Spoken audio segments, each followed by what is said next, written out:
welcome to another edition of This Week in Perfect Team, the show that provides instant community feedback on all new content releases. How are you guys doing tonight? Doing good, doing great. I sure hope so, because we have a ton to go through. Now, if I'm being entirely honest, every Thursday is special. Every Thursday is sacred. Every time we get an opportunity to sit here at this pulpit and do what we do is an honor. And I feel so humbled and just lucky to be able to do it. But some Thursdays punch differently. And this is one of those Thursdays for me. This set here is our first game-changing set of the year. Now, Jackie and the Negro League set, absolutely huge. But that one, I feel, was different than what we're seeing here tonight. And Kidneys and I are going to break it all down. So my co-host, as always, is your Kidneys. Kidneys, how are we doing tonight? I feel threatened. I felt like at the end of that last show that Mr. Snaggle J-Man was going to say my catchphrase, and I was really glad when production cut him short before he uttered my catchphrase. He got the hook, you're saying. Okay. Well, as we start this stream, we've got Death Deal subscribing. That's 6 straight months for Death Deal. Love you so much. Thank you so much for the support. We did get Chris to raid in here eventually after the threat of not doing it because Kidneys was banning him from the chat or whatever was going on there. We've got Sean Paxler subscribing as well. We've got Thoughts Cereal using Amazon Prime for a free subscription, something that you all can do if you'd like. We've got Tabo gifting out subs to the chat. We've got Mac Jacks gifting out 5 subs to the chat. You guys are awesome, and we've got an awesome show for you tonight. I'm going to go out as far as to say that we've got a spectacular show tonight. A spectacular show. So let's talk and look at what our show is going to be. All right, so I don't know if you guys are like me, but I am a sucker for a good bit of power rankings. Doesn't matter the sport, NFL football, Major League Baseball, basketball, any sport, there are numerous power rankings that are out there. People offering their opinion of the most powerful, the best teams in the league. And we are trying to steal from that, borrow from that tonight. And so we are not going to be presenting cards in order of, in the same order that Chris did. What we're going to do is we're going to get the Ketel Marte out of the way. And then we are going to go from 30 to 1. Start with what we see as the least powerful card and move it all the way up to that assuredly meta card that you have to get into your lineup. So definitely giving you a slightly different spin on the draft meme that we had the other night. So we're going to stop halfway through. After we get to number 16, we're going to play OK Boomer, OK Zoomer. Now the theme tonight is communications. So you'll have to stand by and see what that's going to play out as. We'll have our card rundown second half where we go from power ranking 15 to 1. And as we go throughout, keep those fingers oiled and ready because we will have 2 10,000 perfect point scavenger hunts. We will have our multimedia moment. We will have a 10,000 perfect point random giveaway at the end. And then as missions are live, as missions come live in the next 8 minutes or so, we will offer up a first blush opinion on how difficult they are and on what we can discern and pass along to you in terms of the mission construct and all that you need to know. Kidneys, are you ready to do this? I would be ready to rumble as my famous catchphrase. You are just gonna just jack someone's swag every episode, a different person. We've got Stitch subscribing in the chat. Caprine Assassin. Man, I'm having a hard time keeping up with it all. Taicho Lure. I'm sure I'm mispronouncing that. So add that to my list of mispronunciations. We got Wait Till Next Year throwing down 5 gift subs in the chat. JM Roto. You guys are absolutely awesome. Gabina 30, 3 months in advance. Let's get into it. So we start with our limited edition card. This will be the only one outside the power ranking construct tonight, and we've got a limited edition card. So for anyone new or anyone unfamiliar, the limited edition series is where there's 25 of a card and only 25 put into circulation. So once 25 Ketel Martes are pulled, they are done. Now, Ben, What do you think of this 90 card? I'm looking at it, and I can just hear in the distance, in my ear, I hear Sergeant Mushroom screaming from Arizona about how much better Ketel Marte is of a player than this.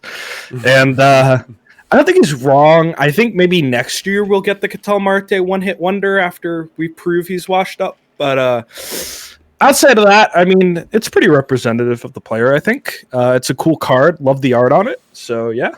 Yeah, so versus left, not a bad profile. You have a little bit of a trident thing going on here. High contact, high avoid, notable power, but you've got low eye and low gap power. And so when you have that, you're really going to need to make your value from those long balls, because you're not going to walk to be able to goose up your on-base percentage. You're not going to get a lot of doubles and triples through the gap power there, and the speed's kind of low anyway.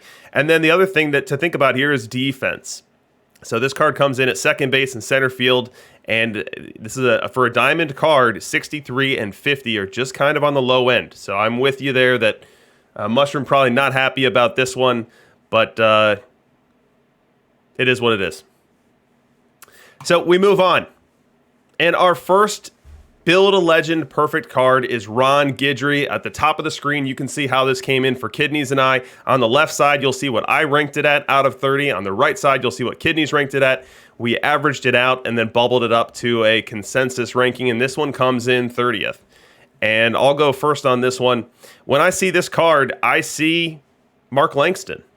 I see a card that's almost borderline worse than Mark Langston, a card that we've had been moved from the rotation to the bullpen already. And so it's just not going to be a huge hit here. Now, Ron Guidry's PT21 card was one of my favorites all cycle long. Ended up getting pushed out towards the latter end of the cycle for other lefties. But I don't think this one's going to have nearly that same runway. What do you think? Yeah, I just look at him and I see worse Langston, just straight up. I mean, is very comparable across the board. The V left is almost identical, but the V right is such a big gap, especially in the stuff there, that I just don't think this card plays right off the bat day one. So, thank you to Mictarian in the chat, subscribing with Amazon Prime. Yeah, I'm totally with you here. So that's why this one comes in at 30 for us, and we move on. Number 29, we've got Tex, Houston, Kidneys, and I pretty much on the same page here. And the issue with this card, guys, is that low movement cards have really been struggling. Really been struggling so far. One of the exercises I did in preparation for this stream is looked at who were the best performing low movement cards, and it's not a very pretty picture right now. And so to succeed with that construct, you're going to need a ton of stuff and a ton of control. And Tex is not bringing either one of them. What do you think of this Tex card? This is just really not bringing much of anything. I'm a little disappointed, just because the Tex Houston we got last year was so good. But I guess we're mixing things up. This Tex Houston is not too great. I think there's a lot of lower tier cards that are just going to pitch better than it. I mean, it really doesn't have pretty much anything going for it. The stuff's pretty low. The control is above average, so maybe that. Extreme fly ball is nice. Stamina's nice, but I mean, movement is just so low. I've been preaching high movement for a while now, and I was very happy to hear today that you had hopped aboard my hype train. And we get some really cool high movement cards later in the set, so I'm really excited to talk about those. You know, for better or worse, and this happened to me on my Sunday stream where people were accusing me of hopping on a bandwagon or finally coming around to something, and people need to realize that I am a caveman. I am a caveman who looks at statistics and then compares those statistics to profiles and then forms assertions. So it's not that I finally came around to something, it's that the numbers finally told me that was right. And as the numbers move me, I will be so moved. And Tex Houston is kind of where he is because of that. I saw someone in the chat talking about Johnny Padres as a low movement guy who's effective. You know, he was one of the outliers within our observed data with a lower movement profile and not being horrendous, not being awful. So definitely take note of that suggestion there. All right, let's move on. And we've got Scott Kasmir. This one coming in at 28 overall. For me, it was 29. For Kidneys, it was 27. What do you see with Kasmir? I just see more movement. He's a left-handed pitcher, so he's not abhorrent versus lefties. He's a bit better than the Guidry and the Langston V left, in my opinion, but V right's just not going to cut it. Low stamina. Got that ridiculous 131 changeup. I mean, you love to see that. If only it meant anything in the game, right? I don't really ever recall seeing a pitch that high. That's crazy. But no, he's a cool card. Just probably not going to see too much play at the highest level. So a couple things. One, Matheos42, thank you for subscribing with Amazon. And then two, wait till next year, the Shawano meter being referenced in the chat, and I don't know why. So why don't you clarify that for me? I mean, I am down for a Shawano meter reference at any time, day or night. But as I look at this card, I almost see like a reverse Diego Castillo. So Diego Castillo showed really well early on in our data as a high stuff, high movement for a live card reliever. And so maybe Kasmir can capture some of that magic, but I wouldn't bet on it. You know, I just want to say in the chat, I see my boy. I got to know him the other day last week when we did our talk after the stream chat in the Discord. Harak Photo saying if there's no precedent, there's no data that can back up the card. And I am not a caveman. I like to think of myself as not a math man, but maybe a science man. And so there are trends you can use to predict how different cards are going to fill holes based on their ratings. That is what the sheet did for so long. And I think there's some really interesting ways you can get around to predict that kind of stuff. So I'm sure we'll talk more about that later as we move on through cards. But I think if you want to crack the game and you want to be able to predict how things are going to look in the future or know how good a card is before it comes out, I think there's all sorts of math and spreadsheets and sorts of equations you can do to model and predict that stuff. So I think that's a really fascinating, big conversation we can have. Absolutely. And comment for Drunken Superman, he says, I live in Chicago and I've never heard that pronunciation of Sean Dunston. And that's absolutely correct. It was Sean Dunston. But me as a 7-year-old kid sitting in Wrigley Field looking out towards the bleachers and seeing someone holding up the sign that says Shawano meter, or as I read it as a kid, I've just never been able to say Shawano meter. That's always been the Shawano meter for me, even though I did know the correct pronunciation of his first name. So I won't take a ding on the name pronunciation there. Looks like Ludwig83 drove through Naperville today. Seems nice. Glad to hear we've earned your approval there. And we move on to Mike Cameron. So I liked Cameron a lot more than Kidneys did. Kidneys got him as the dead last card in the set. I've got him a bump better than that. And what I liked about Cameron is that he's a short side platoon bat, meaning, right now we're probably looking at a meta of 4 right-handed starters and 1 lefty. And so, he's not going to start most games. And so I look for a guy coming off the bench to be able to add value late in games. And Cameron, with his base running profile here, with a very nice 88 speed, contextualized by a 98 stealing, showing that he's going to be very successful in stealing bases as a pinch runner, 102 base running as well, or as a late inning defensive replacement, depending on who your center fielder is, because he's got a 110 rating in center field driven by 100 range.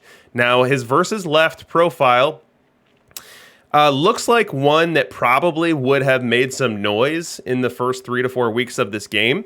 But now that this content set has dropped, now that the Negro League content set has dropped, probably not so much anymore. And then the versus right is really problematic. And I'm sure that Kidneys is going to talk some about that as he tells us why this is his least favorite card in the set. Because I think my mom, as much as I love her, has no depth perception. And I think she is a better judge of whether a ball is a strike than this Mike Cameron is versus right-handed pitching. He doesn't hit. 70 contact, 48 avoid K. I'm left scratching my head. There are bronze cards with better hitting profiles. He runs well. His fielding's pretty good. It's not the best. It's pretty good, though. You will play him on as a super budget card just because of defense, but man, I like what somebody says in the chat. Mr. Audit says he's the whiff king. And yeah, he's a bird, and he is one of the worst birds I have seen in a very long time. He may even be the worst 100 overall hitter I have ever seen. Now, granted, he has other stats that are good. Kidney's going out on a limb right now. Why don't you tell us how you really feel? Holy cow. He's bad. He's really bad. Don't play this card unless you're on a budget and you need a good center fielder for defense. That's what I'd contextualize this card as. But I might even rather have like Dykstra than this one, I think. I think we need to move on to the next card before we need to get a body bag for Mike Cameron here. Holy moly. All right, number 26. We've got Jimmy Rollins. Kidneys and I see this card very similarly. I'm going to let you bat lead off on this switch hitting shortstop. Just first off, Polycarp makes an excellent point. I would still play Mike Cameron over Hack Wilson at center. Now, moving on to Jimmy Rollins. Jimmy Rollins is really, really fun, but I mean, we just look over at the defensive number. He's at the most important defensive position in baseball, other than maybe catcher, and he doesn't have it. I mean, he's rocking 77 infield range. Most of his ratings built off of error. His arm is pretty low.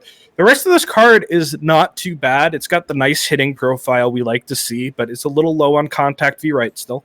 But V left, it's okay. It just doesn't really have anywhere to play. And it also, unlike a lot of the other cards we see later on in the set, it only plays one position. So certainly not a DH, certainly not a shortstop for me. Yeah, I'm with you there. I think that what we're going to see is cards that don't stand out as startable options at their main position are going to need to bank on their positional flexibility to have utilization, to have utility within the perfect team ladder structure. And Jimmy Rollins is approaching this as a shortstop only, and he's just not good enough for that position. And so he doesn't really have anything to fall back to. He can't be someone who backs up your primary shortstop, backs up your primary second baseman, and maybe your third baseman, like some cards that we're going to see later on in this set, so that you can take advantage of that flexibility, use his base running ability. Maybe you get a little hot streak with the bat, even though the contact here is only at 81 versus right. And it's not looking like the best profile there, but it's kind of all in on shortstop, and because of that, I'm all out on Jimmy Rollins. We move on. Number 25, Pedro Guerrero, a card that is starting off with greater than 100 contact, both sides, 105 V left, 101 V right. That's about the end of where I have flowery things to say about Pedro, because you look at the defensive side of the spectrum, and after this drop, the measuring stick for where defense needs to be quote-unquote meta, the bar has been raised. And we're looking at a card that's going to be sub 50 at first, third, and left. So we might just be talking about a DH card, and that DH field got a lot more crowded tonight, didn't it, Kidneys? Absolutely. That's the issue with this card, looking at it right off the bat. You know, we talk about Rollins, we wish he could play other positions. This card, I almost wish he didn't, because he won't do it well anywhere. The thing is, this card couples it with a really nice bat. I mean, he's over 100 contact both sides. I is respectable. The weight K is a little low for my preference, but he's still probably going to have a really nice BABIP. Just the issue is, DH, you got to compete with our boy Harry Heilman, who's going to come up later in the show. And, things are going to get progressively better as we go on tonight, which isn't always the case for our reviews, which is kind of a cool thing. I gotta talk a lot of smack in the beginning and then walk it all back later. But I think this is not necessarily a terrible DH. Somebody you could certainly play in the lower levels. Let's say if you just complete this mission and you don't have the other ones done, but just comparing at the top level, not going to compete with somebody with like Harry Heilman for DH. We move on. We've got number 24 here, Todd Helton. Looks like you like him a little bit better than I do here. I'll tell you why I'm not too high on him. So I'm forgetting the comp for this one, but the first baseman is part of the Negro League set. Looks kind of similar to this VR. Helton was maybe a couple notches better than him, but that card really had a hard time hitting in Diamond last week, and this card didn't improve upon it enough to get me super excited. And the platoon risk here is just off the charts. He's not going to hit a single thing versus left. It's going to be an absolute train wreck there. So, I don't really love those profiles in this version of Perfect Team when we've yet to really ferret out how teams are going to handle platoons, how teams are going to try to counter active game management to, if they see a Todd Helton in your lineup, they find a way to get him up against a left-hand pitcher. So for that reason, I didn't hold Helton in too high a regard. Yeah, exactly. I think Helton is super strong one side. Ooh, I can hear myself really loudly. Hello, me. Hi. Kidneys, you're in a rare mood tonight, man. You're all over the place. Yeah, I am. I don't know why I can hear myself. Oh, you know what? Hold on. There we go. I accidentally I refreshed my browser and the stream went from the Out of the Park channel to the host, and I just blew my eardrums with my own voice. Not something I like to do. Back to Todd Helton. Todd Helton, really, really good VR. I think he might even be a little underrated here tonight because his on base is going to be through the roof. He's got solid BABIP and a really, really good eye. It's just the VL is about 20 points worse across the board.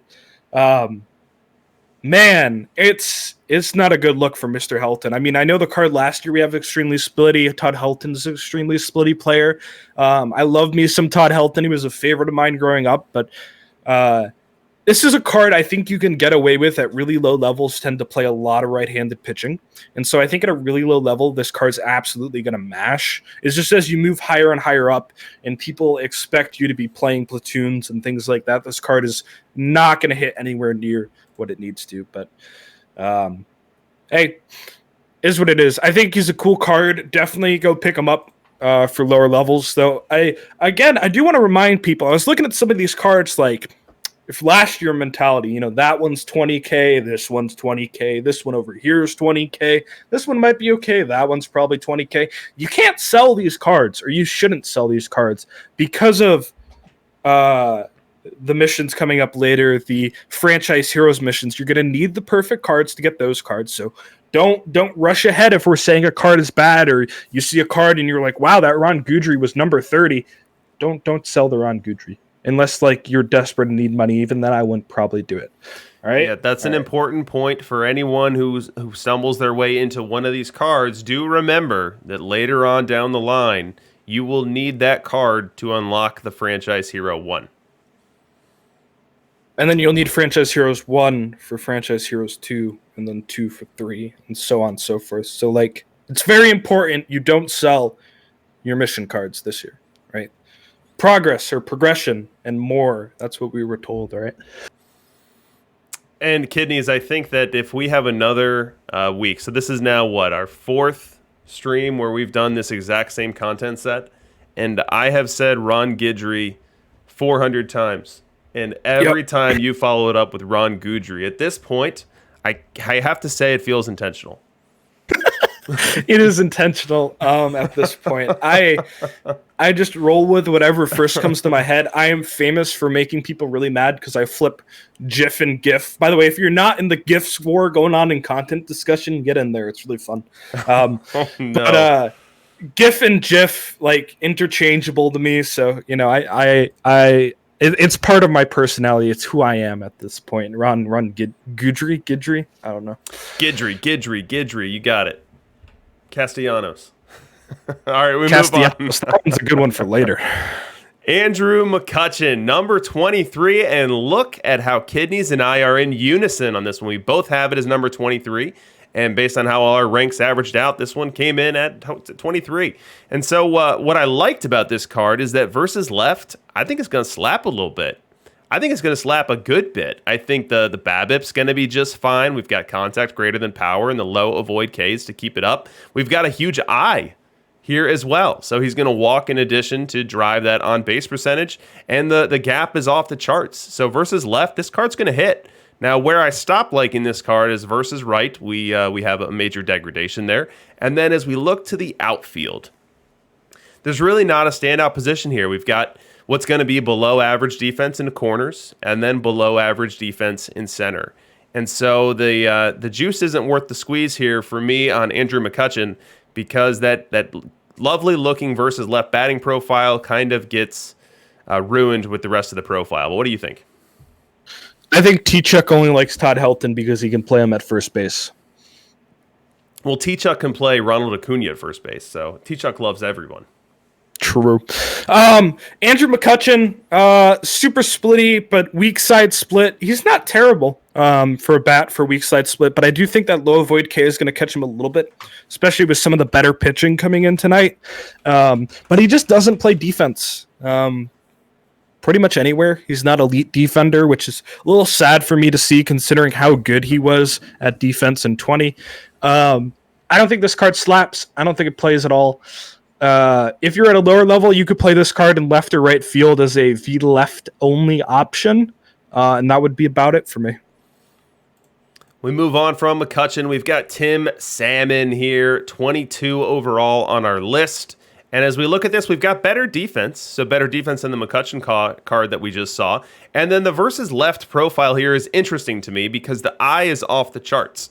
So a lot of those things that we talked about with the last card where the BABIP is going to be somewhat saved by the avoid K being so low. You could say a lot of that for Tim Salmon. He is going to strike out a good bit, but he's going to add a ton of walks to it. So for a low-level card here that you need someone to bop some homers and walk a bunch and help you break some rookie-level pitching, I think Salmon fits in really well. But in the context of all the cards we got tonight, combined with all the cards we already had, it's hard to play musical chairs and have Tim end up with a seat. Go react to Chris's post and content discussion in the Discord. Thank you. So Salmon, he's honestly not that bad of a split. He's slight reverse split, right? Or am I wrong? No, he's a right-handed hitter. Yeah, so he is kind of reverse splitty, which is really cool to see. I just think, as all fish cards seem to do, he's a little bit too low on those avoid Ks to really thrive. Defense is a little weak too, but the bat really isn't that bad when we look at it. He's going to be a very high on base percent hitter when he does make contact. The issue is going to be when does he make contact, right? But he's going to walk a lot. So I like this card a lot for lower levels. Sorry, especially considering he doesn't really need a platoon. So it's an interesting card, just not a top tier card, right? We move on to number 21, and it's Jonathan Lukroy. I had him at 21. You had him at 20. I'll let you bat leadoff here. I've got some things to say about this card, but I don't want to steal any of your thunder. I know you're going to hate him just because he's a Brewer people. I saw people in the chat earlier were just calling out that he's going to be ranked super low by you because he's a Brewer. Wait till people see your top card tonight, you know? A little blasphemy there. But no, I think Lukroy is really solid as a really, really, really budget catcher option. Do not play him over like any good catcher.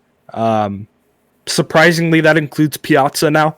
I guess I have to walk back all my Piazza hate from last year. But no, like if you're a new player, you're starting out, you can do some missions, you grab this card. It's pretty solid as a catcher, right? 80 is respectable. I wouldn't go any lower than that. And its bat isn't bad either. So I'm not too against this card for low level play. Yeah, so for me, this card gets caught in between. So this card is not Josh Gibson, which is bombs away, far and away the best hitting catcher right now with a low catcher ability. And it's not Tim McCarver with crazy catcher ability and a league average bat. You know, this card's going to hit okay, and it's going to field okay. And so as we're looking at the debatable options that you can throw onto your meta competing team right now, I think Lukroy just doesn't really fit. So I gave him an erroneous, an ironic, if you will, meta declaration there with the button. But I think it's just caught in between. And so I don't know that Lukroy is going to be seen on many teams in Perfect League. And I know that many people were expecting that we could have some crazy catcher ability with Lukroy because there were some seasons there during his peak where his defensive metrics were off the charts. So I was very much expecting a 90-plus catcher ability and had even dreams that we might see a 100-plus, but they didn't come to be. And you know what? Brewers fans shouldn't have nice things, so I can't say I regret it.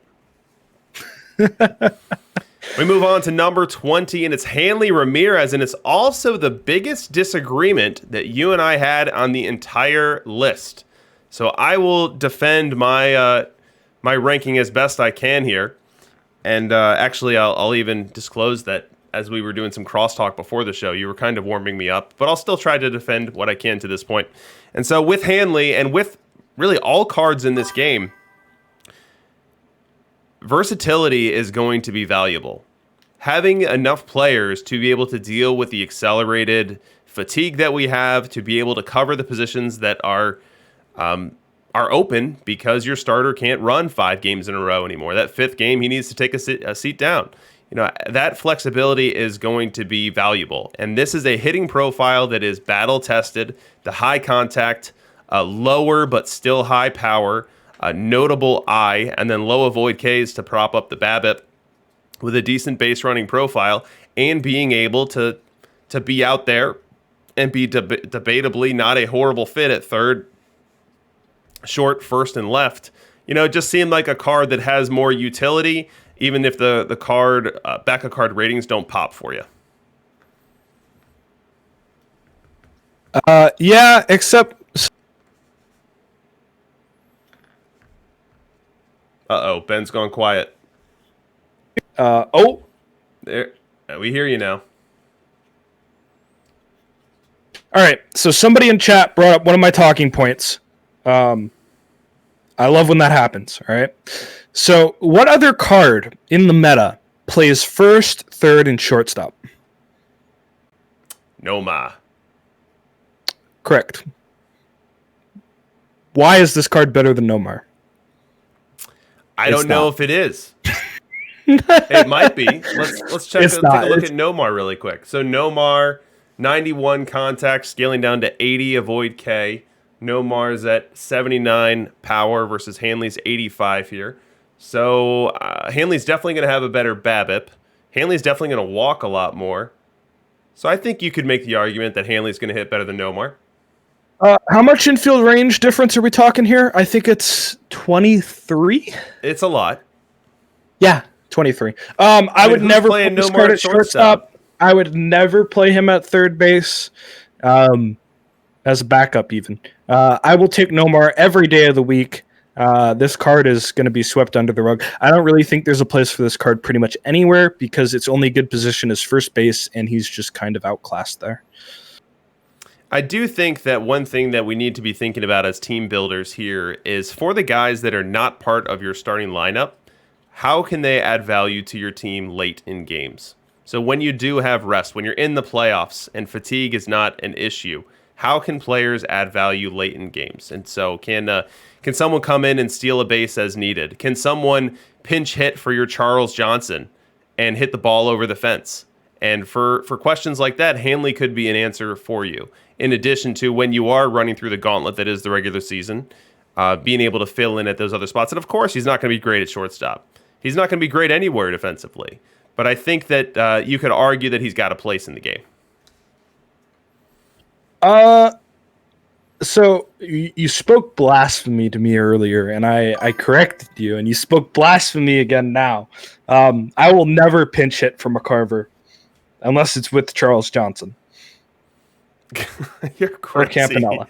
Well, I mean, McCarver's up. It's the ninth inning.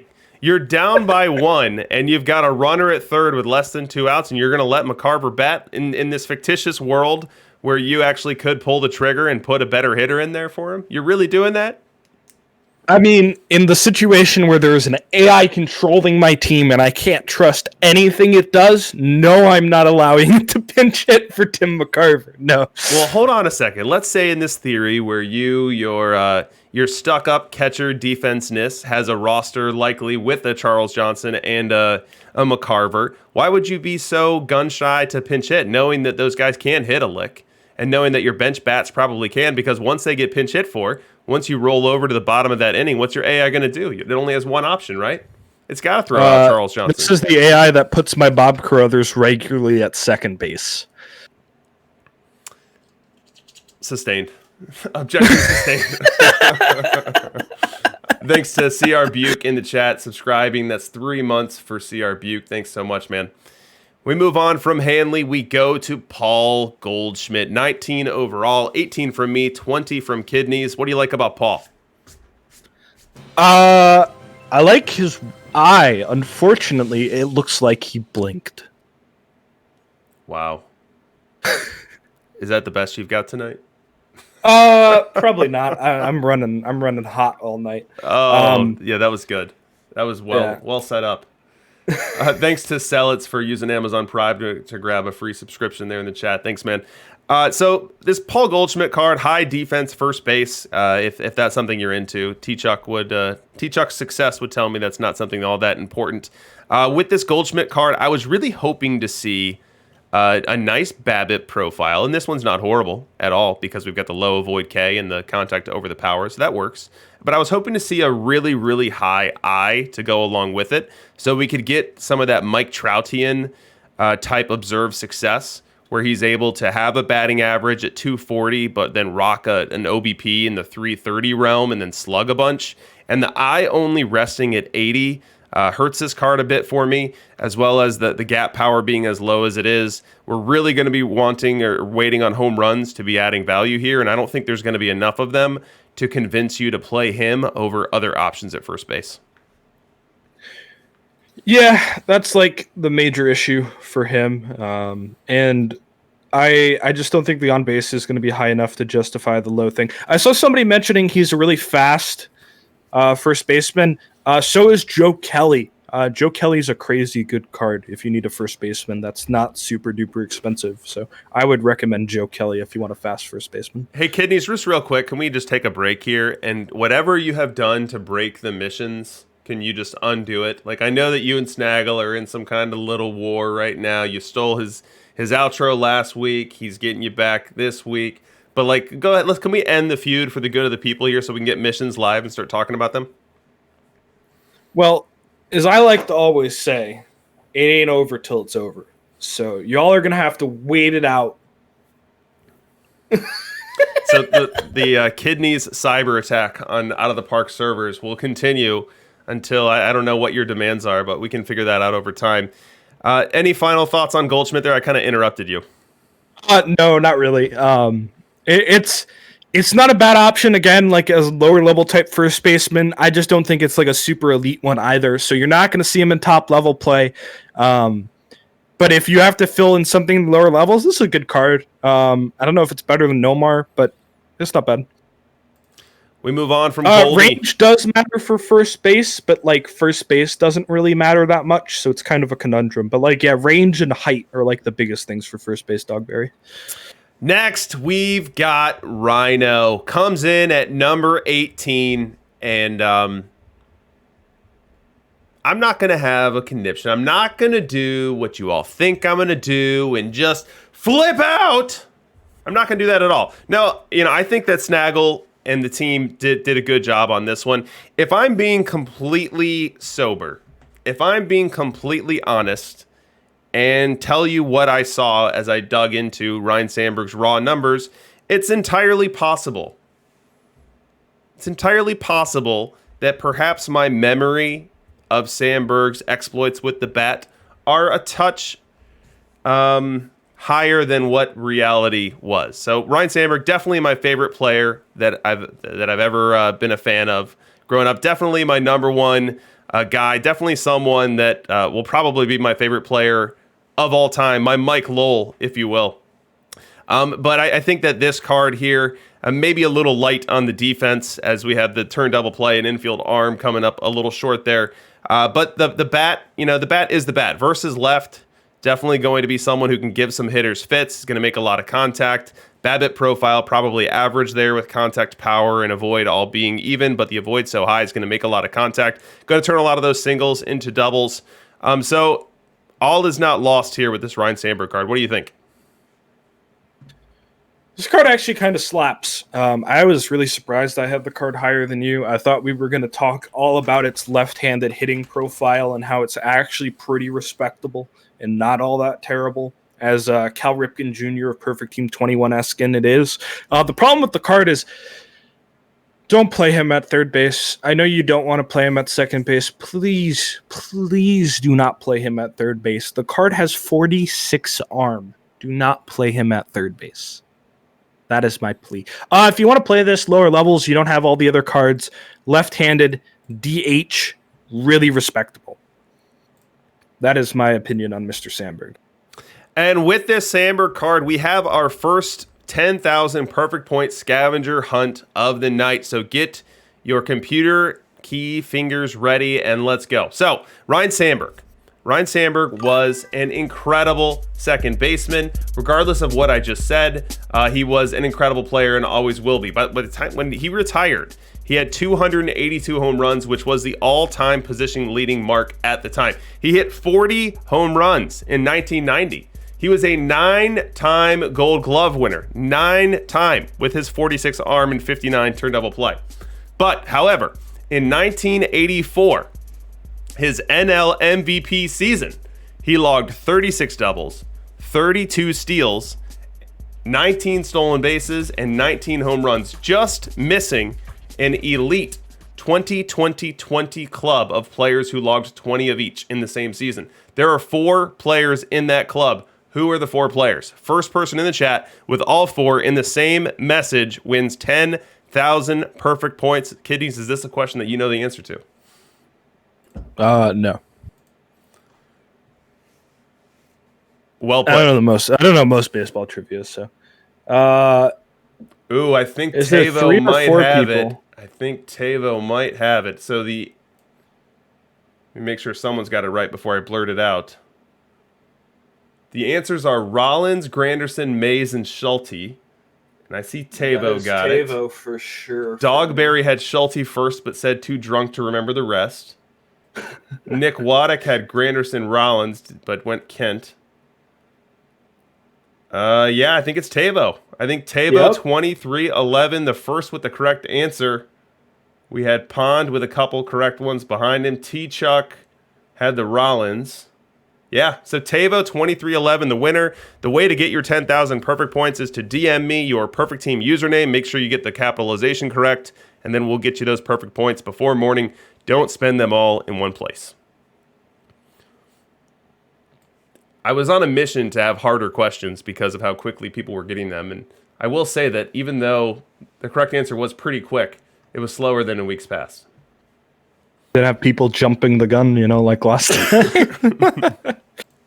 All right, we move on from Rhino and we go to Jake Peavy. Now, this one is a huge disagreement for Kidneys and I. He comes in at 17 overall, but 22 for me and 11 for Kidneys. Kidneys, tell me why I'm so wrong on Jake Peavy. There's a card I really want to make work because I really like Jake Peavy a lot. DRC, what is the best packable pitcher? Starting pitcher. Best packable pitcher. Is that Maddox? One of them, sure. What am I looking for here? What does this card look like? Burleigh Grimes. This card is Burleigh Grimes VR with 24 more stuff and just 4 less control. The VL is a little different. We're missing 3 control. We're missing 6 movement. That's the big caveat. But we're up stuff. This card's actually pretty good. And I think that this card may not be in your rotation, but is certainly going to be an option if you don't have all the missions finished. It's a really good option of a card. I think this card is probably better than Burleigh Grimes. If not, he is very, very close. So I heard just how quickly you were like, oh, he's got 6 less movement, but let's move on to other stats. Like, you're really trying to bury the lower movement, and I don't know that we're at a point in this game cycle where we can overstate just how important movement has been. I mean, we've got cards like Irv Young that are movement only profiles playing in Diamond and having huge weeks. Like, I think that we really can't bury the lead there, and that's really where this card falls short for me. We've got sub 80 movement versus left, and as a right-hand starting pitcher, especially with all the cards we got tonight, he's going to be facing a lot of left-handed hitters, and I don't think I'm going to like what happens when that happens. I love what the pigeon has said in the chat. Movement matters less today than it did yesterday. We have gotten a lot of, actually, in my opinion, low power hitters today, and we got a lot of actually lower movement pitchers or like average movement pitchers. So I think, while not necessarily this is a card that makes an end game rotation, I think it's a really, really solid option, and I am disappointed and shook you put my boy, the Triple Crown winner, at number 22 on your list.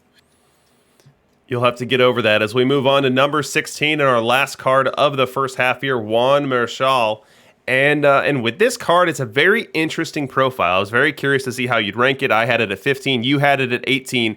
And we've got a very low movement profile. So I just lectured about how low movement was unplayable. And here I have Marichal above Peavy. And let me tell you why. So I think that as you extend stuff and extend control, to certain levels and you get to the point where you're not walking anyone, you get to the point where you're striking out a good bit, you can live with an elevated home run rate, and you can roll hot and have some really nice seasons. And I think you can hope for that out of Marichal. Maybe even put him in the bullpen. That's not a bad place for him. Kind of reminds me of Raleigh Fingers from last year, where you can get him at 50+% versus right-hand batters, be 100+ on stuff and control, and have 75 movement to kind of cover your backside. So this card, interesting to me, and I do like it more than Peavy. So to me, this is how dare you lecture me on movement and then put this card over my boy Jake Peavy? How dare you? What is this card? Oh, missions are up. Let's talk about missions. Hold on. Interrupt everything. Pull up the game. Collection missions. I've got my missions. Hey, they're up. All right, let's talk missions. You get, for every mission you complete tonight, a gold pack and a silver pack. Okay? So none of this diamond pack stuff. We got shiny silver packs. You get one gold pack, one silver pack, right? Can someone tell me what diamond missions, how they are relevant to the card? I am confused. Right, I look at Wainwright and I see nothing but dead ballers. All right, so hold on a second. I'm looking at cards. Tony Fernandez's diamond mission. We'll just use this as an anecdote here. We've got 83 Darrell Evans in there. Maybe it's Darrell. I apologize. We've got 1941 Joe Cronin, 1954 Gil Hodges, 2019 Marcus Semien, 1909 Larry Doyle, and then Kid Elberfeld Peak. So it kind of seems like a scatter shot. That's definitely not the era that Tony Fernandez played in, as these cards span from 1909 to 2019. So it just kind of seems like 6 random diamonds. They are positional, as people are saying. Those starting pitchers look like they can have relief pitchers. So maybe it's if you're a right-handed pitcher, you get like 7 random right-handed right-handed pitchers. Right? Wow. And I mean, the point values are higher than I was expecting. I saw that are they the same as the point values were for the Negro League missions? I mean, I'm looking at Nagy right now. It's 135 points. Oh, they're different per card. Okay, but that matters because some of them have less than the other ones, right? Yeah, not all of these diamond missions are created equal. Like Beltray is Correct. 125. I look at Adam Wainwright here, 165. Ooh, that's a big one. Let's look at Hal McRae, 80. Only 80 points on that one. So maybe there was some logic as to the overall power of the cards in terms of how difficult the missions were. I'm looking at my particular spread here, and I've got way less auto completes than I was expecting. So I've got some work to do in the auction house tonight. Yeah, I have quite a lot less auto completes as well than I was expecting. So this is exciting. There's a lot to kind of take in here. There's a lot to pass around. So I'm going to be excited to see how that plays out. We have somebody just finished all 30. Wow. Tim Raines has 3 total. Oh boy. I already see diamonds flying up for crazy prices. So it looks like we got a total hit out of left field here, with a lot of old school diamonds that probably a lot of people didn't think were going to be relevant. So, chalk one up for the board coverers, the people that weren't buying on team, weren't buying on era, but rather just trying to cover the board. Exactly. So, all right. Any closing thoughts on Marichal before we move to OK Boomer? Dalton Jeffries, more movement, not sold. Okay. Peavy's better. Time to dance, kidneys. It's OK Boom Zoom time.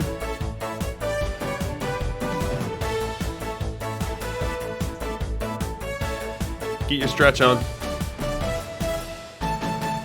Nice hoodie tonight. What is that, an FX Zombie? X-Zombie. It is from a church youth group retreat. Oh my gosh, it's been like 6 years since that. That's crazy. Wow. I'm old. All right, so as a reminder, the way OK Boomer, OK Zoomer works is I am standing up for the decade of the 90s while Kidneys is arguing on behalf of the present day. And each week we pick a different category. I will tell you why the 90s version was better. He will tell you why the current version was better. We will take turns poking holes in the other's arguments, and then you guys will decide. You guys will decide who argued it better and who wins the argument. So let's get started today. The category is communication. So I will be arguing on behalf of the classic corded phone, the house phone, if you will, while Kidneys will be arguing on behalf of the monstrosity that is the modern day cell phone. Kidneys, as I want to do, as you are my guest on my stream, I will let you decide whether you go first or second. I'll go first. All right, the beat is dropped. The floor is yours. So, see this thing right here? It's very fancy. Shout out to my mom and my brother. This literally can do everything you had to do with a bunch of different appliances in the 90s at once. It's a computer, it's a phone, it's a television, it's a camera. You can literally spend your life on this if you want to. Soon we will have no computers and just little tiny phone gadgets. And I think we're already so far advanced with that. You're going to be able to play Out of the Park on your phone soon. Case closed. Wow, strong arguments indeed, but let me offer a counterpoint. So on the left side of your screen here, you have a very simple, laser-focused appliance, a utility, if you will. It's there to accomplish a simple goal, and once you're done with that goal, you move on with it. And the other thing is it's tethered to the wall, which you might think is a bug, but in actuality, it's a feature. It provides ultimate escapability. Oh, I gotta run. Sorry, I gotta go to the grocery store. I'm gonna have to leave now. Boom, you're off the call. Oh, Chris isn't home right now. He can't come to the phone. Boom, you get to stay away from that conversation. Oh, my mom needs to make a call. Sorry, bud, I gotta run. Ultimate escapability. Ultimate built-in excuses there. Now, there's also, and this can't be understated, this is probably something you never experienced, the excitement. Who's calling? The phone rings. The house phone rings. It could be for anyone. Could be for me. Could be for mom. Could be for my sister, my brother, my dad. Who knows? Could be a salesman.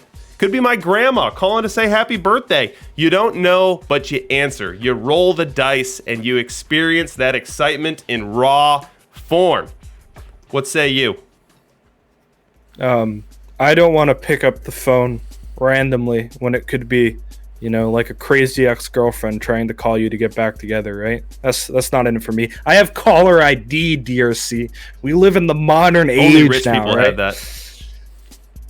Yeah, only rich people have caller has ID. it now, right? And so there's that. There's also, hey, I gotta go clean my sock drawer. That's an old thing. Old people have socks, right? So you can always just hit them with that one, right?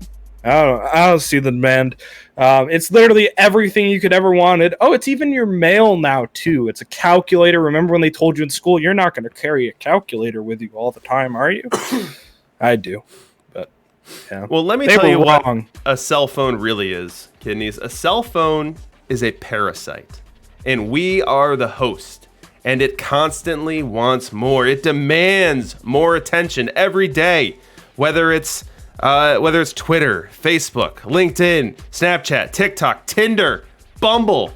It is a constant deluge of stimuli pulling you away from living your life.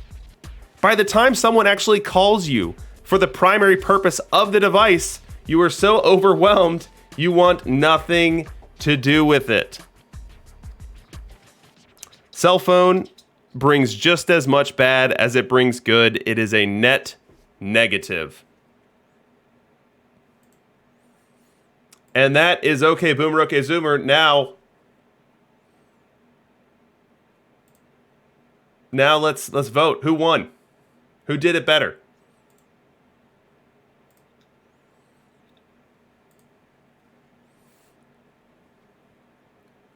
Poll is open. Kidneys, I haven't heard you in a long time. Have you gone mute or am I talking to myself here? I got up, I went and grabbed some nice Reynolds wrap, and then I made myself a hat to protect myself from the garbage that is spewing out of your mouth. Oh my goodness. You really went and built a tinfoil hat live on stream. You are on fire tonight. I kind of want to vote for you.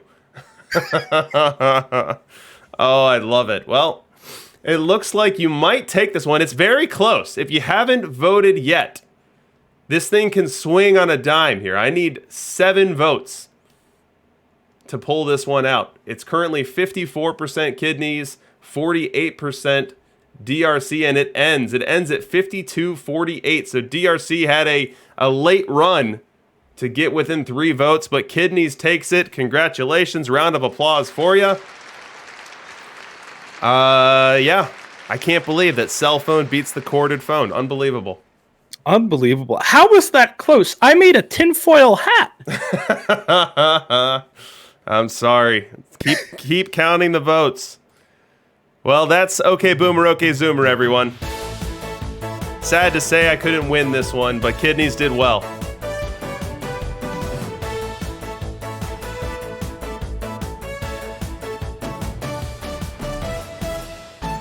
Gosh, I love that theme music. I can't get enough of it. I can't get enough. Whatever I paid for the licensing of that 20-second soundbite was not enough. All right, we move on, and we are into the top 15. We are going to be saying a whole lot less of, oh, this is why I don't like the card. Oh, this is why the card doesn't play. And we're going to start saying, like, this is your guy. This is your guy to play here.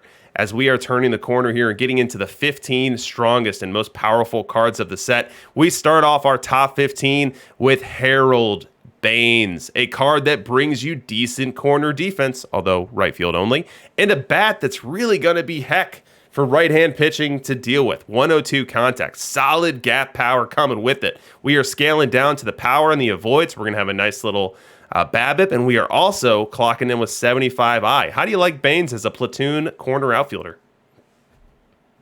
He's actually pretty good. He's a bit Helton-y, but a little bit better than Helton is, a little less extreme. And he plays decent defense in the outfield. So I think this is a really good card.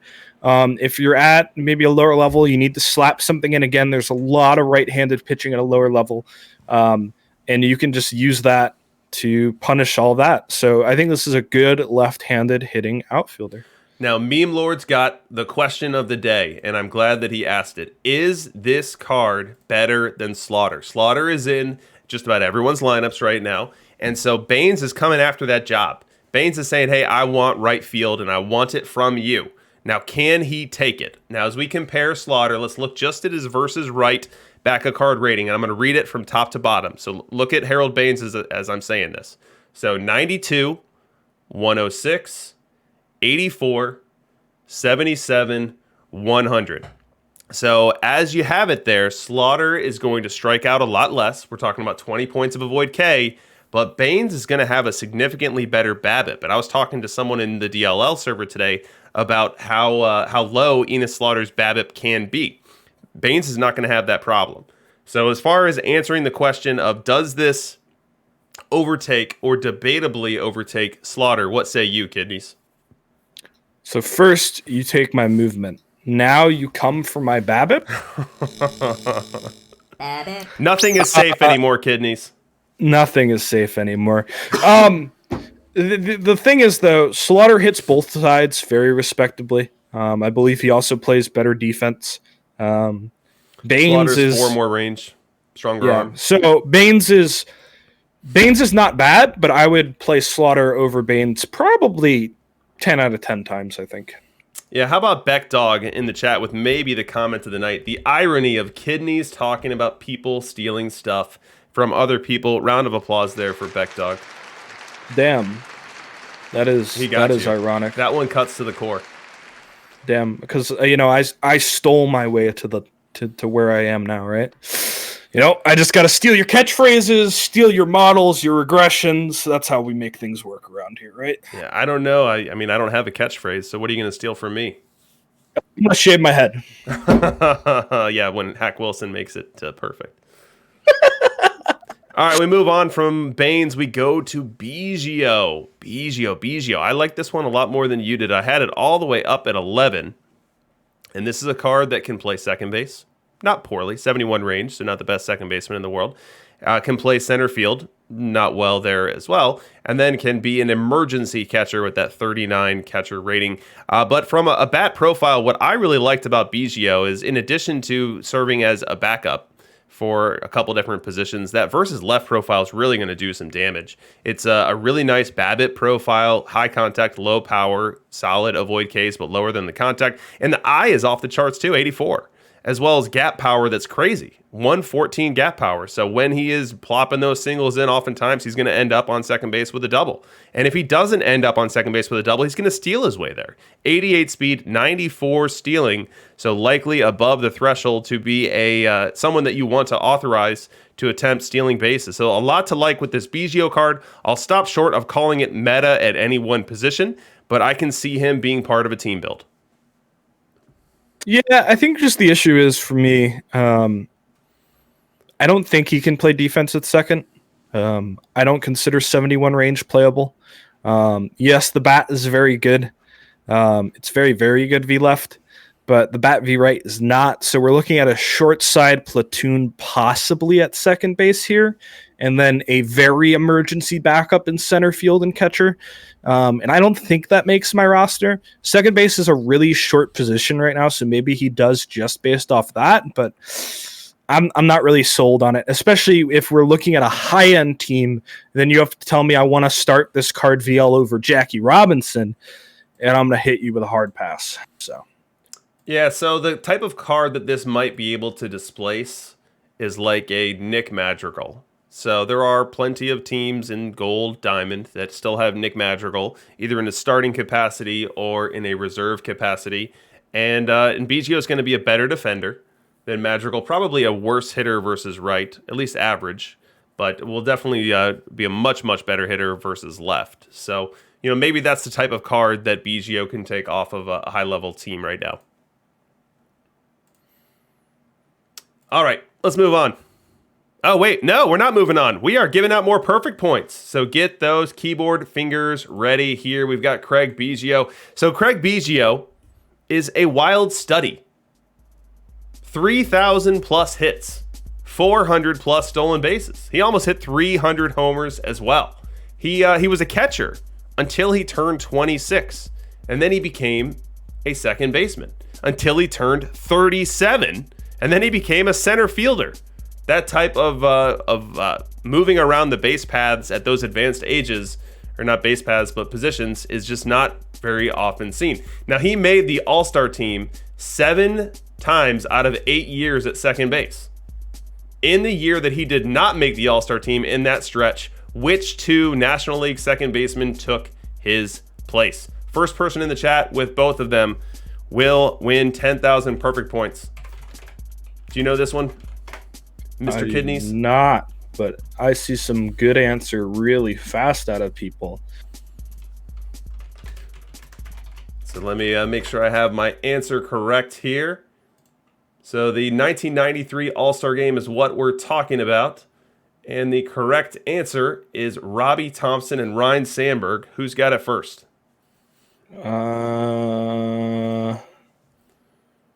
I see Minerva with Sandberg. Oh, no, Drunken Superman. Looks like Drunken Superman. Drunken Superman. The man who was talking to me about the Shawano meter is first with Sandberg and Robbie Thompson on my end. You are the winner, my friend. Congratulations to you. Go ahead and DM me your perfect team username with the correct capitalization, and we'll get you those perfect points as soon as possible.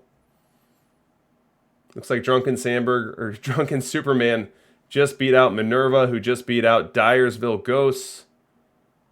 And that is it. We move on from Bigio.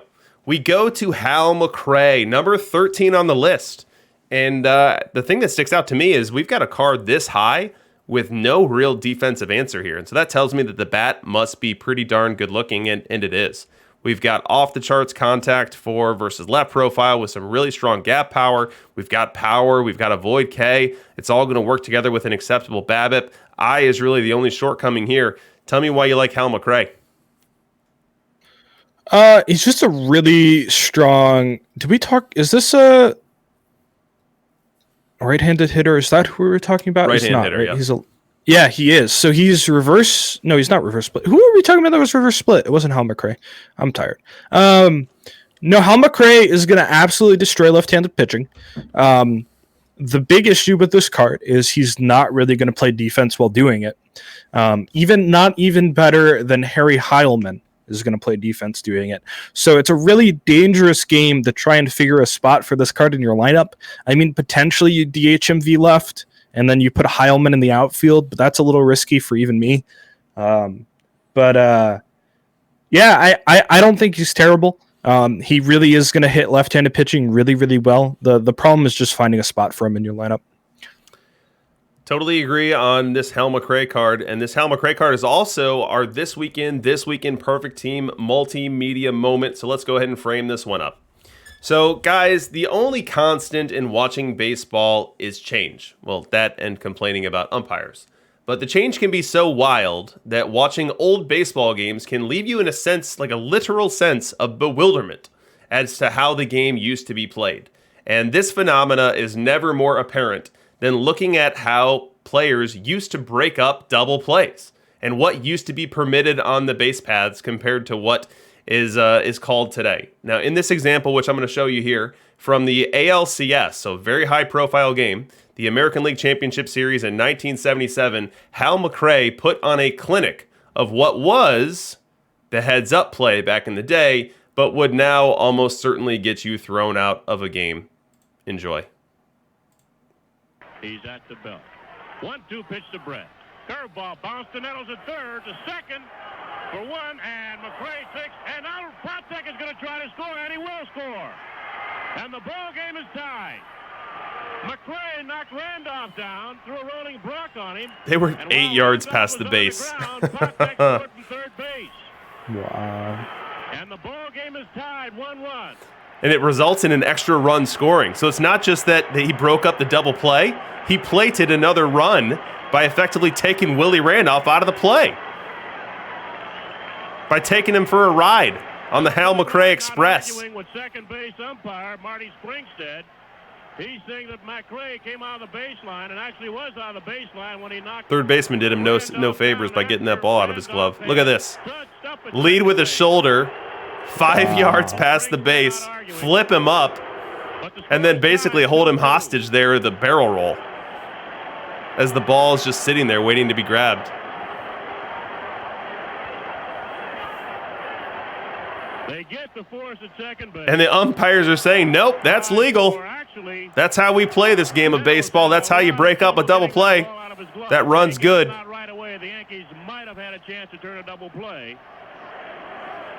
Randolph stood in there. And for a Yankee Stadium crowd, the reaction kind of muted. I mean, I would just be in shock.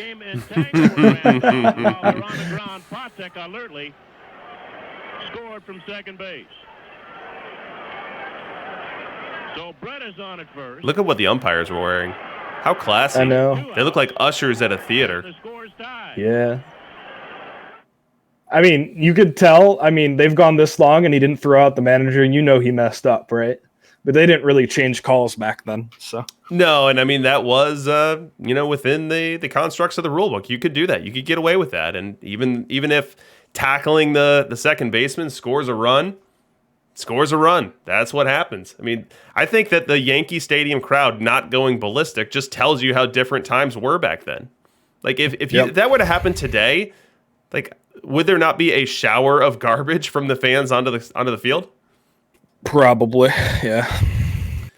All right, we move on from Hal McRae. And we go to Joe Nathan, another source of disagreement for Kidneys and I. Kidneys has him all the way up at 8. I've only got him at 17. And with Joe Nathan, we've got an extremely stuffy pitcher who's got a pretty good control profile. So the debate's likely to center around movement. Kidneys, tell me why I'm wrong on this one. So movement's good, but like you're looking at 166 stuff with 85 control.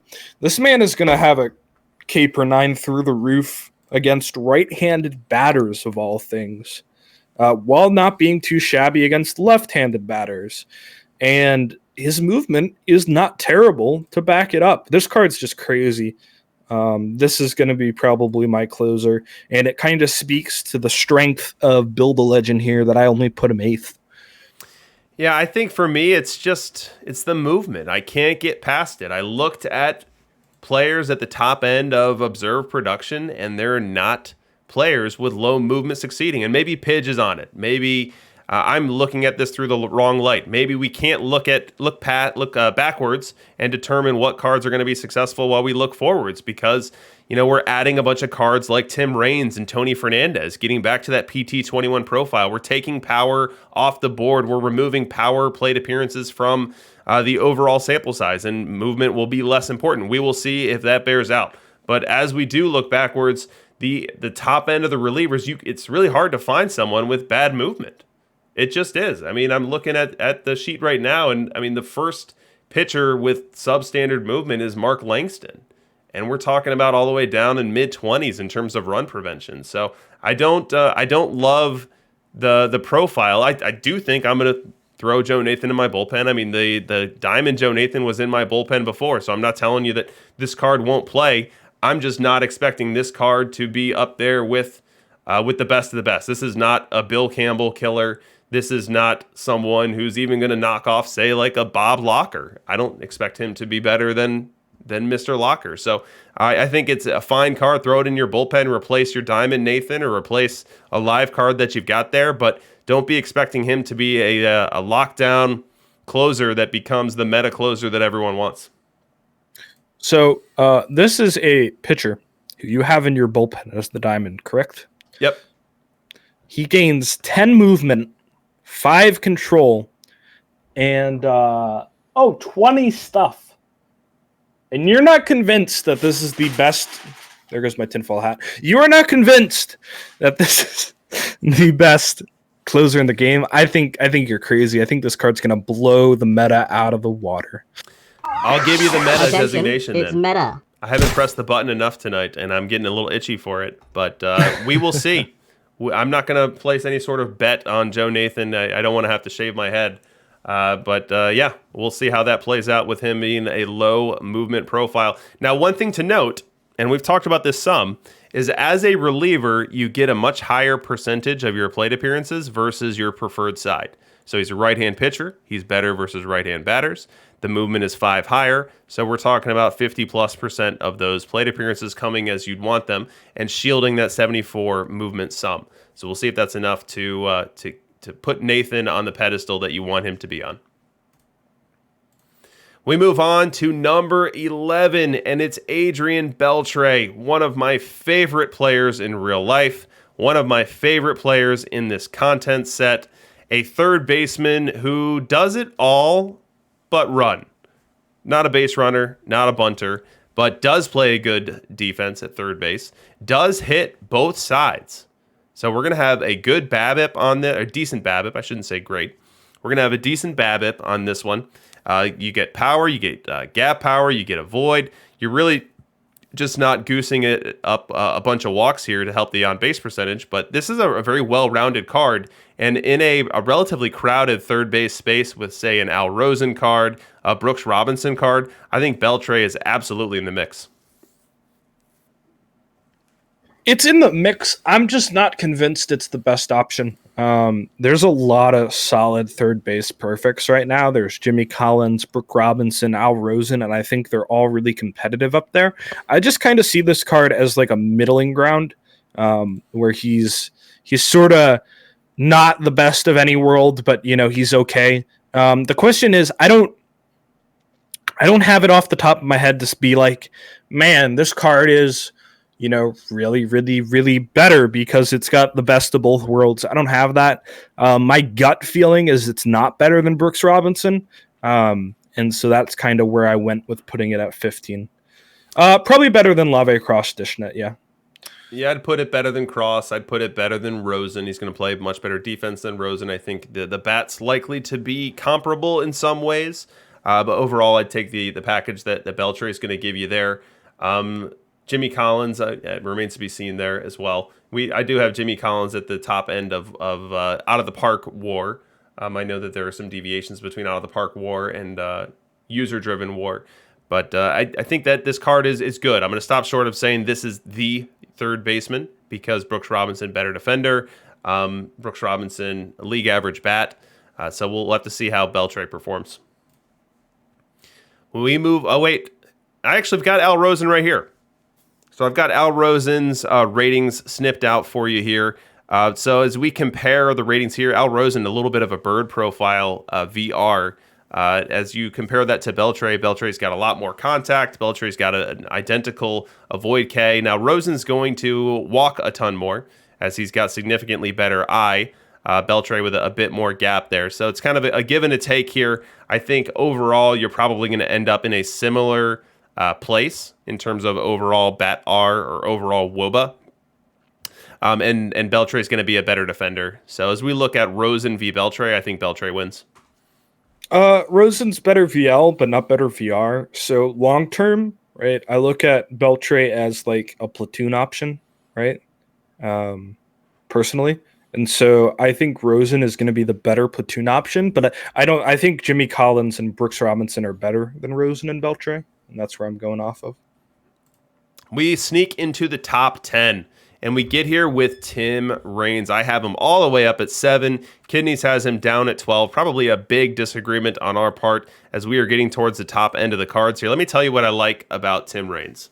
So I like that he is a good defender. Now, we see the 91 field rating.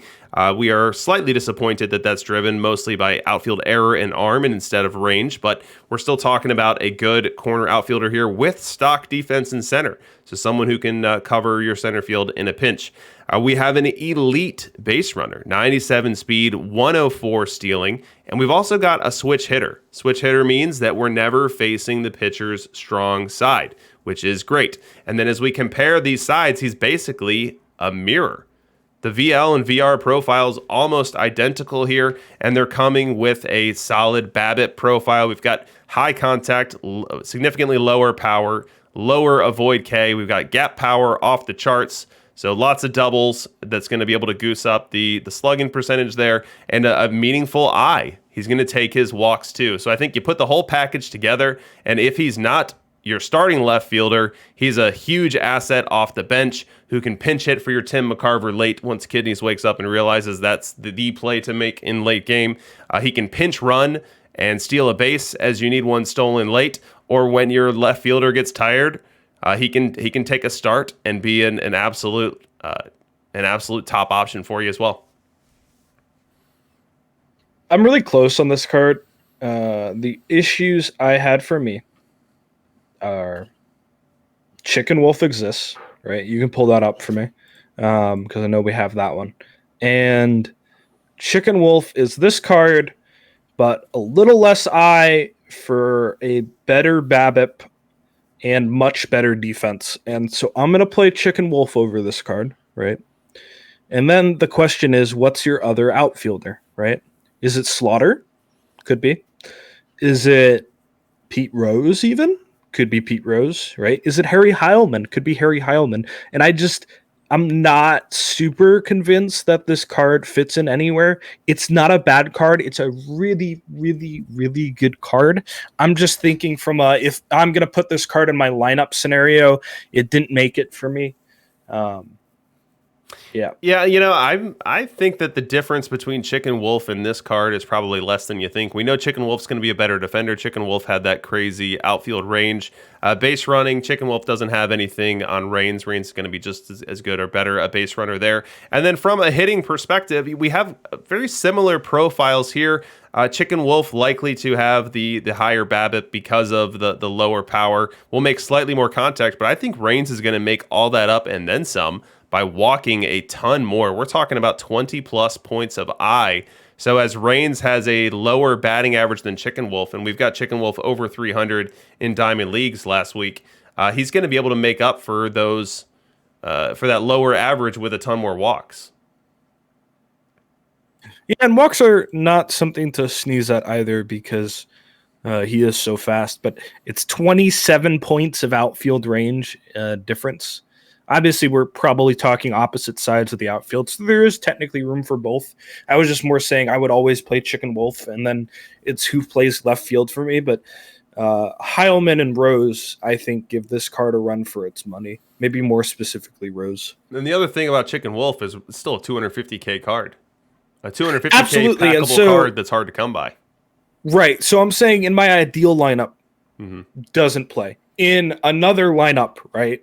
Most people's lineups probably are not going to have Chicken Wolf, and this card will see a lot of play. I mean, it's going to be played anywhere.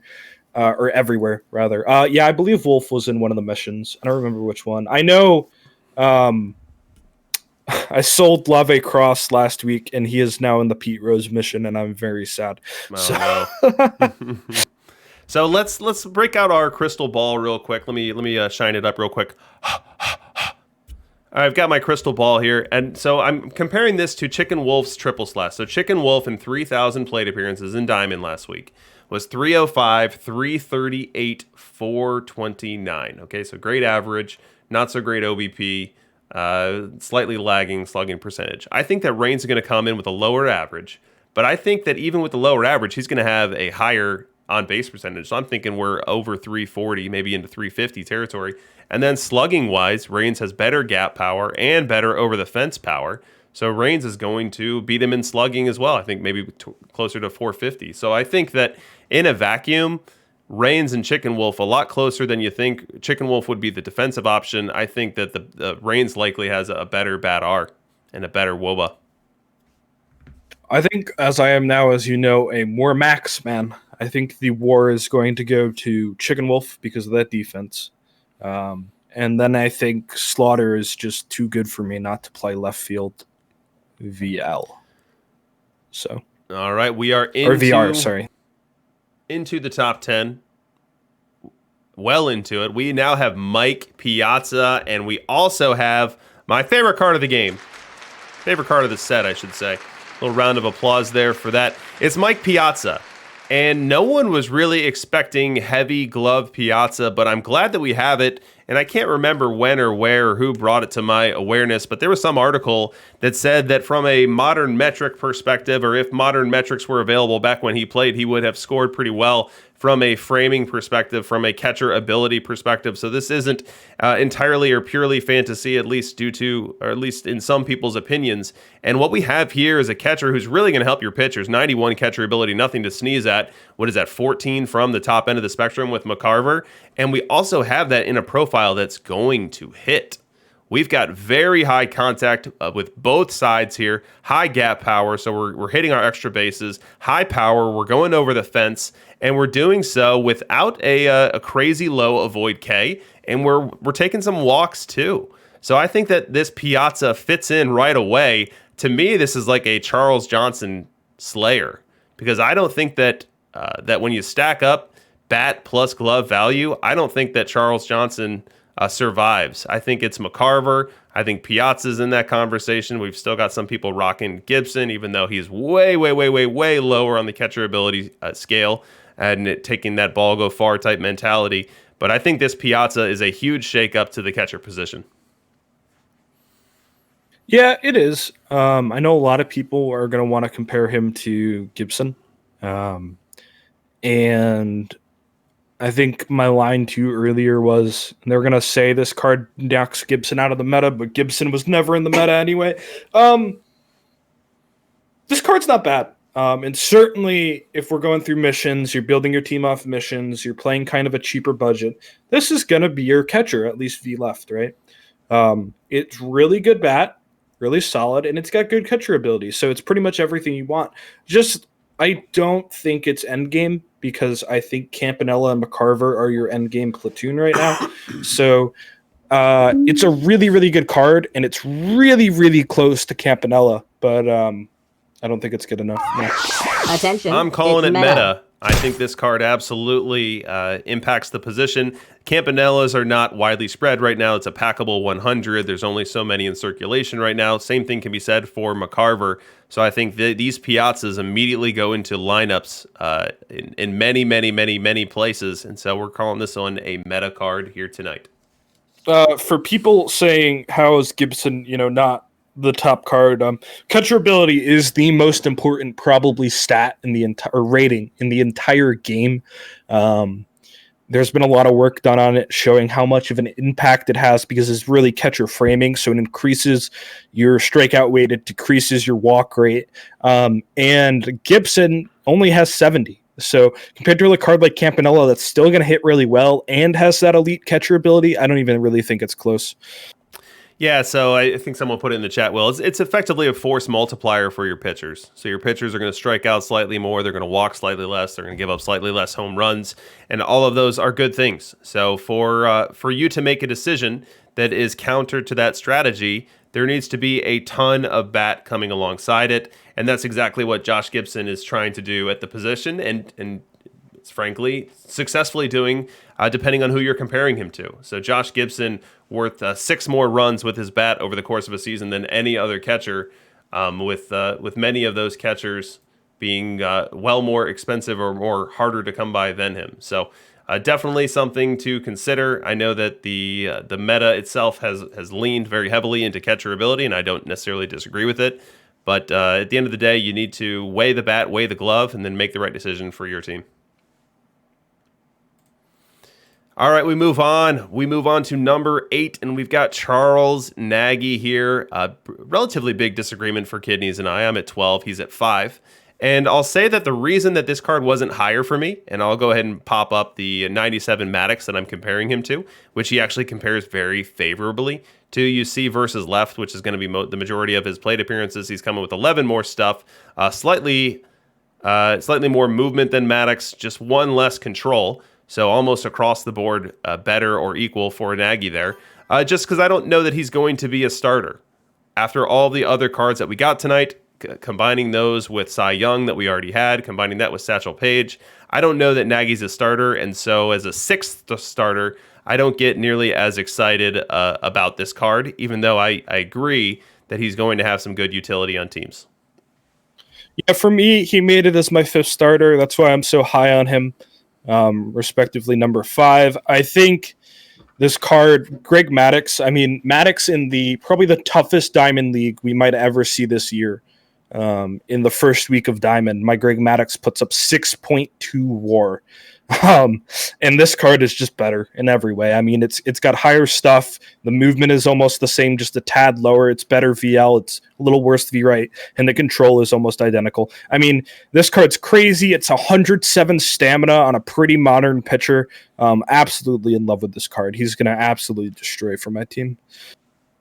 He's going to do the pitcher equivalent of slap, won't he? Yes, he will. We move on from Nagy and we go to another pitcher, and this one's Mike Mussina. And I'm going to compare this one to Cy Young, and we'll see that he compares relatively favorably. So from a VL perspective, which is always going to be my focus for a right-hand starting pitcher, he is 5 less stuff, 5 less movement, equal control. So this guy is not taking Cy Young's job by any means. He is rather a poor man's version of Cy Young. But definitely someone who's close enough that he's going to be a meta pitcher and someone that you have to reckon with and you want to put right in that starting lineup. Yeah, absolutely. He's not better than Cy Young, but when you get compared to Cy Young, how good do you need to be, right? This card is very elite. I think I like Nagy just a little bit better because I'm so high on that control movement duo, and Nagy is much better split-wise on that with the higher movement and VL. But I think overall, this Mussina is a super solid option. You're going to see him everywhere. Lots of people pick him. I'm probably a little weird for picking Nagy myself, but no, this card is super elite, and you'll see him everywhere. It's definitely a meta card. Number 6, Tony Fernandez. This one got a lot of consideration for me for favorite card in the set, just because of how versatile it is and all the different ways that I think this can fit into your perfect team roster. And so we've got the classic PT21 shape to this profile here. High contact, low power, high avoid K. So we know we're getting a good BABIP here. Oh, and it's coming with a boatload of gap power. So a lot of those singles can find their way into doubles. And then from a defensive perspective, a primary shortstop here. Not someone who's going to be your starting shortstop, but someone who can absolutely fill in behind, can also fill in at second base and third base and not do a horrible job. error rating off the chart, turn double play rating off the chart. And so while not fully trained up at second or third, someone that I would feel comfortable deploying to those positions. Now, we know we're going to get a decent batting average. We're going to get some nice doubles-driven slugging percentage here. The I being as low as it is probably keeps us out of this being a huge bat-producing card. But I think there's a lot to like about this Tony Fernandez. There is, and then there isn't.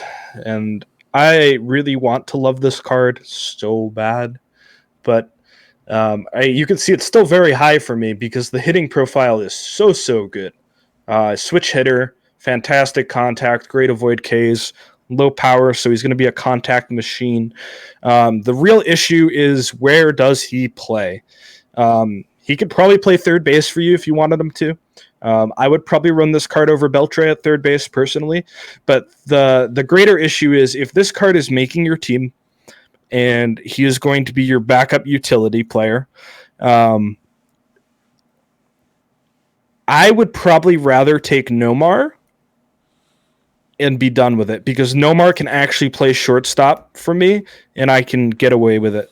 So the issue for Nomar is he doesn't back up second base, so it's a little different build v build, but I would actually probably rather have Nomar in my current build right now.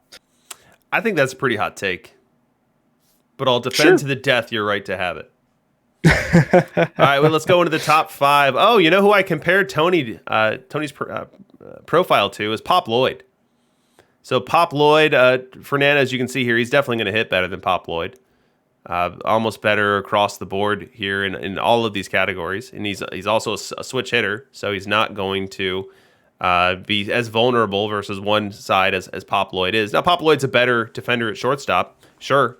As we get away from the primary position, I think that becomes less clear. But I think Tony Fernandez does a lot of what Pop Lloyd does and does much of it better.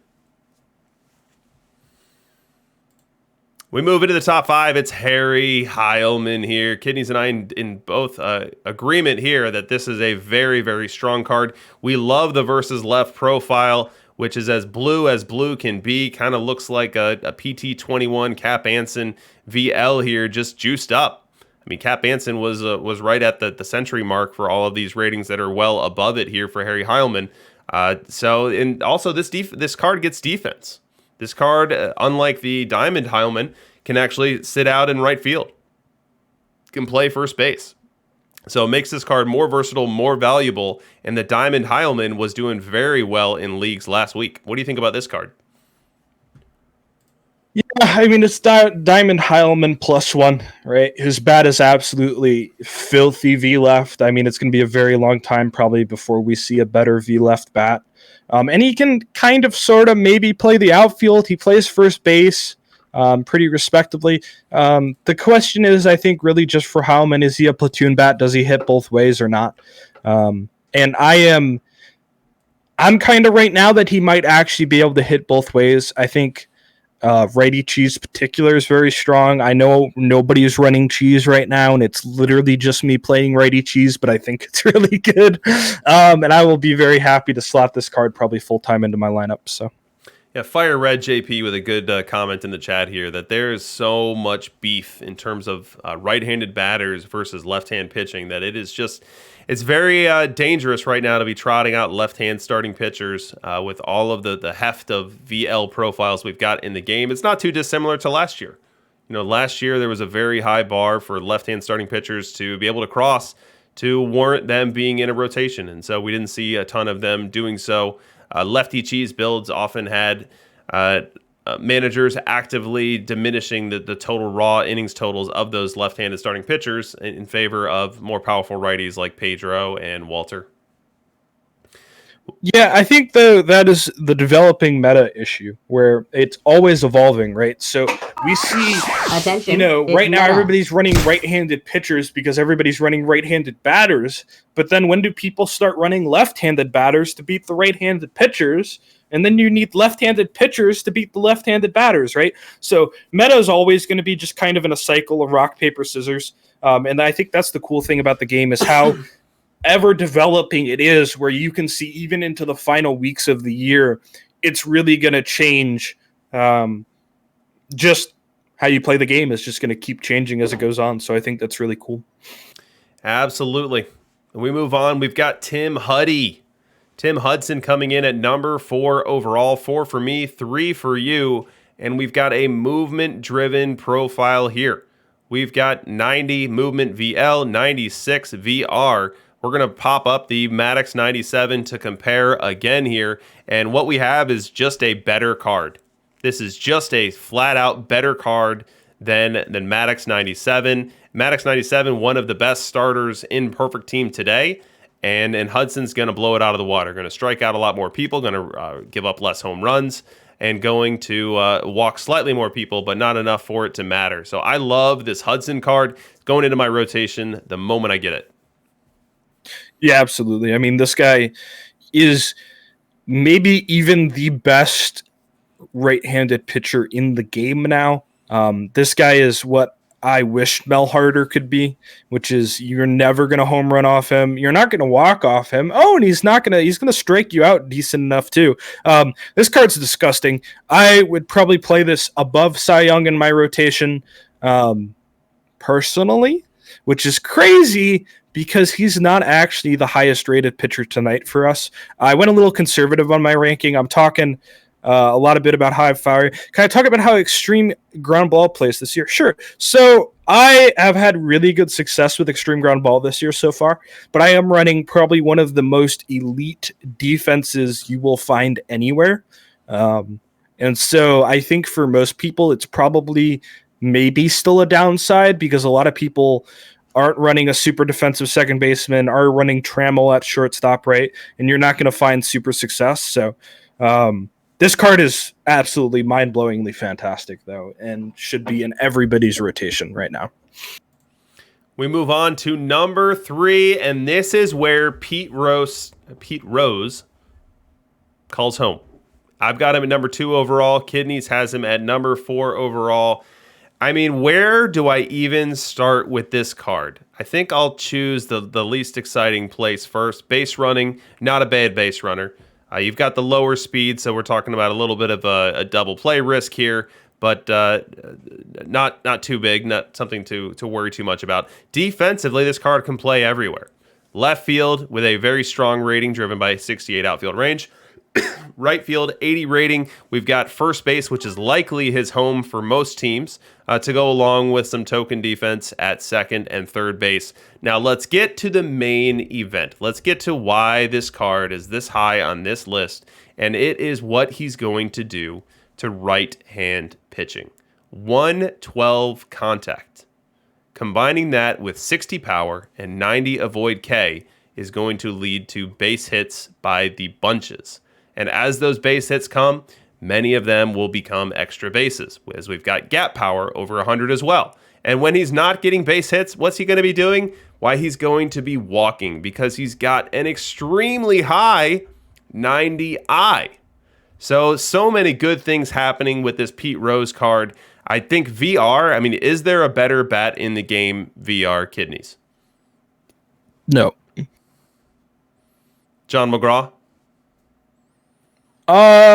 Ooh.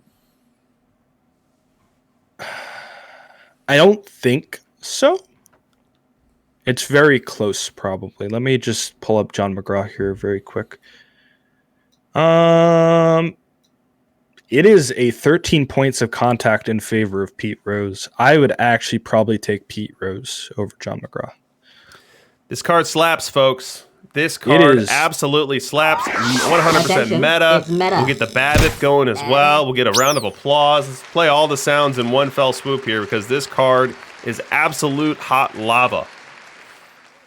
Yeah, I mean, don't play him at second and third, but he can back up there if like super emergency. But he plays corner outfield. He plays first base. He DHs if you want him to play all the games and not get tired, right? I mean, this card is just the best bat in the game. You need him to have him in your lineup, probably, somewhere really high in your order to get him all the at bats and make sure he hits nonstop because this card is always the guy you want at the plate. I mean, from a lineup construction perspective, I can't imagine Pete Rose being anywhere but my leadoff hitter versus right. Yeah, And I can't imagine him not being my leadoff hitter v left either, because 115 contact. Yeah. So This is a special card, folks. This is like, a special you talk card. about how good this card is VR, but then VL, it has more contact and 10 more avoid K. It's insane. This card is insane, right? I would so bet good. on this Pete Rose card. Oh, yeah. Me too. I would absolutely bet on this Pete Rose card. Let's go to number 2, and here we find Tommy Glavine. Number 2 overall, third on my list, second on Kidneys' list. And the reason that I didn't have this higher, as it's an absolutely ridiculous card that really doesn't have a comp within the game right now. The reason I didn't have it higher is just because of my fear of right-hand batters. My fear of that VL lineup just wreaking havoc on this beautiful, beautiful card that comes to you with a very strong movement profile, a very strong control profile, and versus left, Glavine is just going to be a nightmare. So I love this Glavine card. It's going into my rotation right away, and I can't wait to see what type of stats it generates. Oh, it's going to be super interesting because now we have a legit left-handed starting pitcher. I mean, people were playing Langston. I was playing Chapman for a while. Not great options. So this is really like our first elite level left-handed pitcher we can see in the entire game. And yeah, there is like he's saying, and somebody's saying in the chat, there's actually a reason to play the game VL when he starts. And I agree. I mean, he's so good versus lefties that if people are rocking out these lefties to beat these righties, you pull in a Tom Glavine and you beat them at their own game, right? And yes, I was playing Chapman as a starter. I like Chapman as a starter. If you're playing lefty cheese, you probably still need to be playing Chapman as a starter, I think. We move on from Glavine, and drum roll, please. Anyone using the process of elimination knows who this final card's going to be, and it is Adam Wainwright. It's Kidneys' favorite card, number 1 overall, number 1 on both Kidneys and my list here, as this card is a near clone to the Cy Young card. More stuff, ever so slightly less movement, ever so slightly less control. Versus right, it's actually almost a perfect doppelganger. So I expect Adam Wainwright to immediately become a top 3 starter in this game. What do you think of this card as it's your favorite? It's really good. I wish I had put Hudson number 1 for the fun sake of it. Because I do, looking at it now, I think Hudson might even be better. So this card is Cy Young, but you trade ground ball tendency for a lot of stamina. The issue there is going to be a lot of stamina. I mean, he's probably a 90 pitch count card, if that. So that's his issue right there. But outside of that, this is for sure top 3 pitcher in the game now. Have to have him in your rotation. Yeah, Waino, no, new 3 starting pitchers. I would probably put Cy, Waino, Hudson, and then Glavine. And then for me, it's Nagy 4th. So, or 5th. Yeah, rather. so as that far would as be tonight, rotation Minerva, right now. you've got it right. Those are the 3 new ones that we've got tonight. Kidneys is arguing for that new Nagy ones, yes, belongs yes, there I over can't, Satchel Paige. I'll keep Satchel Paige there until further notice. Yep. No, I would put Page in my bullpen now for sure. All right, so guys, this is the content set. Here's the screen of all the different cards. You've got my favorite was Mike Piazza for what that's going to do to the catcher meta. You know, frankly, I was behind the catcher meta. I didn't have Charles Johnson. I did not have McCarver. So I was really chasing at that position, and knowing that I can put Mike Piazza in there once we get off the stream here tonight makes me feel really good and makes me feel like I don't need to go out there and throw a bunch of perfect points at a position for guys that won't hit at all, as Piazza's going to hit better than either McCarver or Johnson. Kidneys has his favorite here being Wainwright, but overall, I think what we had tonight was an absolute deluge of cards that will be played. Now, we hit the meta button probably fewer times than we should have, but a ton of these cards fit in somewhere. And let's say someone can build Pedro Guerrero, but can't build any other cards. Like, Pedro Guerrero can probably help that team a lot. So much of our feedback tonight was like, okay, if you got all 30 of these cards, which ones are you playing? But these cards are so powerful compared to what the card base was before tonight's show that many of them have application. Really, I'm only talking about, say, a Ron Guidry or those very select few that were at the top of the show that don't really have a place if that's your only card that you have of this collection. But Kidneys, what do you think of the overall collection set? And you can even wax poetic about the concept that Chris brought to a close here today with this Build a Legend that was brand new. So I was, I've been super excited, super pumped. I know I talked a lot about wanting like a power-up card system last year. This is it. It's really cool. I think there's a lot of really big meta-changing hits tonight. As Will King always says, the game changes, tonight forever, right? So I think that's cool. I do want to talk a little bit about the sheet here to close us out for the night. So I've never been a quitter. To take the sheet down before the end of 22 has been a bit of a tragedy, but I have to put my health up first. And then there's a long fly ball into deep left field by Castellanos, and that'll be a home run. And so that'll make it a 4-0 ball game. But I will have an update in coming weeks, and I do thank you all for your support. And with that, we end This Week in Perfect Team, episode 26. Catch us next week. Make sure to follow, subscribe, all that jazz. I'll see you guys. Oh, I love it, Kidneys. Yeah, so for anyone interested, we'll be hanging out in my Discord after this. You can come join us in there, chat about the cards, chat about the stream, provide feedback, or just hang out and watch us rip some packs. But Kidneys, thanks for signing off. Thanks for not stealing Jardine's line tonight, as I could tell that really got to him. We'd hate to put any more stress under that poor man. But yeah, thanks to the entire chat here tonight. We had Mac Jax giving out a bunch of subs. Wait till next year. We had Tavo giving out a sub. Just thanks so much for the love, guys. Thanks for being with us every Thursday. Thanks for hanging out as we review the cards. So we'll be back next week for whatever is next, and we'll go from there. So with that, DRC and Kidneys signing off.